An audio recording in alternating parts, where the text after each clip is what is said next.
क्या खूब लगती हो, बड़ी सुंदर दिखती हो, फिर से कहो, कहते रहो, बडा अच्छा लगता है. एखाद्या छान गाण्याला असं गद्याच्या स्वरूपात म्हटल्यावर तुम्हाला वाटेल की कुलकर्णींनी गाण्याचे अर्थ सांगण्याचा नवीन धंदा सुरू केलाय का काय?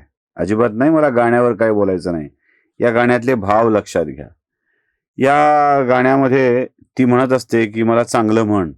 मला तो चिडियाघर नावाची सिरियल आठवते आणि ती मयुरी म्हणत असते, मेरे लिए कुछ अच्छा बोल दो ना. मग हा म्हणतो, मयुरी तुम बहुत अच्छी हो, मयुरी तुम अच्छा गाती हो, मयुरी तुम अच्छा नाचती हो, आणि मयुरी खुश होऊन जाते. असं आपल्याच माणसानी आपल्यालाच चांगलं म्हणून घेण्याचा एक सोहळाच असतो ना. आणि असा सोहळा करण्याची हौस अनेकांना असते. आपले बडवे, आपले खुशमस्करे, नाही बडवे शब्दावर जाऊ नका. बडवे म्हणजे पूजा करणारे आणि ते खूप चांगलं काम करतात. त्याला बदनाम काही लोकांनी केलं सोडून द्या. पण आपले खुशमस्करे, आपले भाट, अशा लोकांना जवळ बाळगून उगाचच आपले आपलंच कौतुक करून घ्यायचं. कहते रहो, बडा अच्छा लगता है, असं म्हणत राहायचं. आणि संजय राऊतांसारखी मंडळी ही असंच काम करत असतात. म्हणूनच अशा सेलिब्रिटींना बोलवून एक संयुक्त मुलाखतीचा कार्यक्रम सुरू झाला. बरं, ह्या संयुक्त मुलाखती का? तर देवेंद्र फडणवीसांनी ठाण्यामध्ये जाऊन मुलाखत दिली, संभाजीनगरला जाऊन मुलाखत दिली, नागपूरला तर्री पोहे नावाचा कार्यक्रम केला, चाय पे चर्चा केला, टॉक शो केला. या सगळ्या गोष्टी जेव्हा घडत असतात तेव्हा आपणही असंच काहीतरी केलं पाहिजे. त्यांनी केलंय ना, आपणही केलं पाहिजे. त्या पुरणपोळीच्या गोष्टीसारखं, पुरणपोळी तिला छान जमते म्हणून मला छान जमायची, तर मग आपणही पॉडकास्ट करूया का, असं करून तो पॉडकास्ट दाखवला जातो. मग पॉडकास्ट मुलाखत घ्यायची असेल, पॉडकास्ट करायचं असेल तर कोण? तर एकमेव संजय राऊत. दुसरं कोण? मग फडणवीसांचा मुलाखत घ्यायला कोणीतरी सेलिब्रिटी असते, तर आपल्याकडेही सेलिब्रिटी असायला हवी, म्हणून महेश मांजरेकर. बरं, किमान सेलिब्रिटीला चांगले प्रश्न विचारायला लावावे, कौतुक करायला लावावं. तुम्ही कहो, कहते रहो, बडा अच्छा लगता है, हे असं काहीतरी म्हणावं, असं करायला लावावं. पण नाही. हा संयुक्त मुलाखतीचा कार्यक्रम म्हणजे संयुक्त बेइज्जतीचा सोहळा झाला. संयुक्त बेइज्जतीचा सोहळा म्हणजे बघा, तुम्हाला मी सांगतो, संजय राऊतांनीच अशी बेइज्जती करायला सुरुवात पहिल्यांदा केली. संजय राऊतांनी प्रश्न विचारला, 20 वर्ष वाट का पाहावी लागली. म्हणजे बघा, त्या आधी ऐका. बऱ्याच कालखंडानंतर, म्हणजे म्हटलं तर 20 वर्षानंतर, जे आपण वारंवार म्हणतोय, आपण एकत्र येऊन आपण मुंबईवर आणि महाराष्ट्रावर चर्चा करतो आहोत. महाराष्ट्र या क्षणाची वाट पाहत होता आणि महाराष्ट्राच्या मनातला हा कॉमन प्रश्न आहे आणि तो दोघांनी त्याचं उत्तर दिलं पाहिजे. थोडक्यात, की महाराष्ट्राला 20 वर्ष वाट का पाहावी लागली. ऐकलं? उद्धव ठाकरे, राज ठाकरे यांना एकत्र येण्यासाठी 20 वर्षाचा कालावधी का लागला? महाराष्ट्राला वाट का पाहावी लागली. मला कधी कधी हसू येतं. हे सगळं महाराष्ट्राला का म्हणतात? महाराष्ट्र झुकणार नाही, महाराष्ट्र वाकणार नाही. अरे काय चाललंय का? या दोघांची नाव, एकाचं नाव महान, एकाचं नाव राष्ट्र आहे का? म्हणजे उद्धव ठाकरेंचं नाव महा आणि राज ठाकरेंचं नाव राष्ट्र, असं काय केलेलं आहे का? हे दोघं म्हणजे महाराष्ट्र, आणि महाराष्ट्राला वाट का पाहावी लागली, महाराष्ट्राला काय? अरे काय संबंध महाराष्ट्राचा? एकत्र आले काय, नाही आले काय? महाराष्ट्र कुणामुळं थांबला नाही, महाराष्ट्र कुणामुळं अडला नाही, महाराष्ट्र कुणामुळं अडणार नाही. आमच्या एका भारत आंबे नावाच्या कवीने खूप छान सांगून ठेवलंय, रामकृष्ण ही आले गेले, त्या विन जग का ओसची पडले, जनफळ भर म्हणतील हाय हाय, मी जाता राहील कार्य काय. हे म्हणजे काय महाराष्ट्र आहेत का? पण विचारला प्रश्न, महाराष्ट्राला 20 वर्ष का वाट बघावी लागली. आणि त्याच प्रश्नात तुम्ही बघितले की उद्धव ठाकरेंनी कुणाकडे इशारा केला? राज ठाकरेंकडे. सांग बाबा, तूच म्हणले 20 वर्ष लांब का गेला होतास. संयुक्त मुलाखत नव्हे, संयुक्त बेइज्जतीचा सोहळा होता. म्हणजे 20 वर्ष एकमेकांचे कपडे उतरवत तुम्ही दोघं भाऊ होतात. 20 वर्ष काय केलं? लोकांना तुमच्या एकत्रीकरणासाठी वाट बघावी लागली, हे संजय राऊत विचारत होते.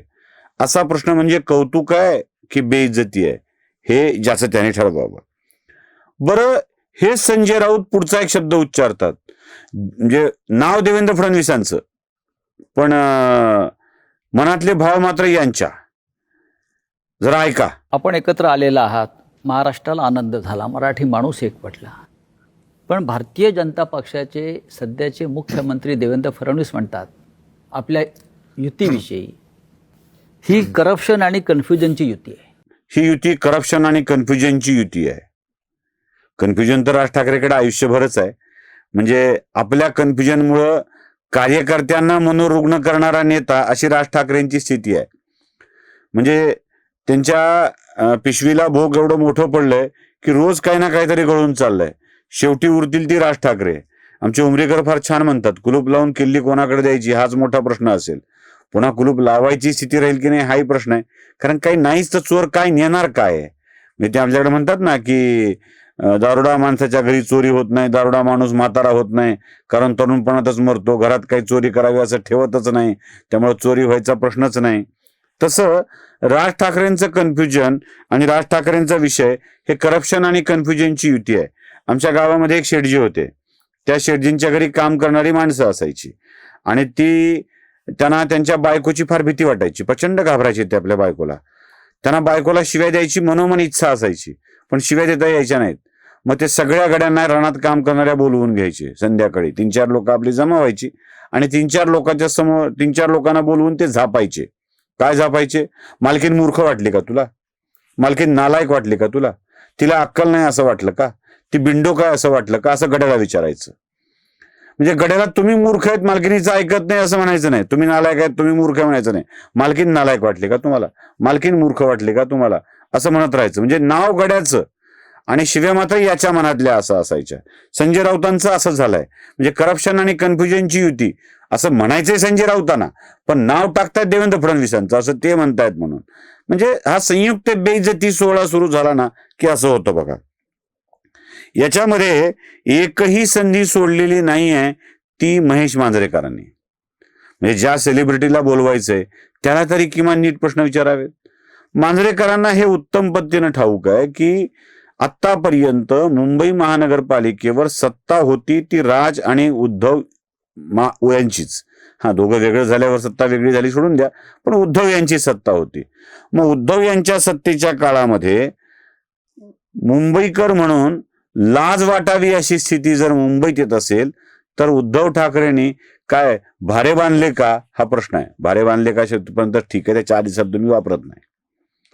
म्हणजे त्यासोबत महेश मांजरेकर आणखी एक म्हणतात की मुंबईत जिथे आधी 10 मिनिटे लागायची लहानपणी महेश मांजरेकरच्या, तेव्हा आता त्याच ठिकाणी जायला घंटाभराचा वेळ लागतोय, जवळपास तासाभराचा वेळ लागतोय. हे महेश मांजरेकरांचे वाक्य आहेत. जरा ऐका. आज ज्या बिल्डिंग होतात तिकडे 24 तास पाणी असतं. आज माझे छोटे मिडल क्लास जिथे राहतात त्यांना 2 तास सकाळी पाणी, 3 तास सकाळी पाणी.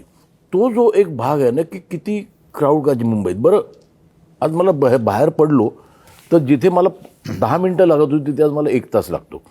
तर डिकन्जेस्ट करणं, माझं असं म्हणणं आहे की लोकांना तर सांगा की मुंबई आहेत ते राहू दे की. म्हणजे मी म्हणतो आले ते आले, तर समजा ते मुंबईकरच झाले, पण आहेत त्यांना एक समजायला पाहिजे की आता जागा नाही. 51 लाख गाड्या आहेत मी एक सांगतो तुला मुंबईत. काय म्हणजे 1 तास लागतोय. मुंबईचा विकास नीट नाही झाला, याला जबाबदार कोण? मग मुंबईकर म्हणून त्यांना काही गोष्टीची लाज वाटते, त्याला जबाबदार कोण? मग आपणच समजून घ्यायला पाहिजे की महेश मांजरेकरांना कोणाला म्हणायचंय ते. बरं, मुंबईची एअर क्वालिटी घसरली हेही महेश मांजरेकर सांगतायत, तेही ऐका. देशात मुंबई धोक्यात नव्हती का जेव्हा इलेक्शन झालं? माझे एक मुंबईकर म्हणून मी आज जेव्हा घरातनं बाहेर पडतो ना, तर मला खरं सांगू तर मला लाज वाटते की माझी मुलं ह्या शहरात वाढणार आहेत. मी काही गोष्टी रेग्युलरली फॉलो करतो. आजचा एअर क्वालिटी इंडेक्स 183 आहे. ज्याचं आज मी भोगतोय. आता ही एअर क्वालिटी घसरल्याचं कारण काय? कशामुळे प्रदूषण वाढलं मुंबईचं? काय कारण असावं? मुंबईतला विकास याचं कारण आहे का? तो केलाय तर कोण केलाय? मुंबईमध्ये ही सगळी तुंबई झाली होती ती कोणामुळे झाली होती? मुंबईवर सत्ता कोणाची होती? या सगळ्या प्रश्नांची उत्तरं ना खूप मिळणं अवघड आहे. आणि म्हणूनच हा राज आणि उद्धव यांचा संयुक्त बेइज्जतीचा सोहळा होता असंच म्हणावं लागेल. तुम्हाला काय वाटतंय ते नक्की कळवा. नमस्कार. स्वधर्म जागृतीचा विधायक बुरुज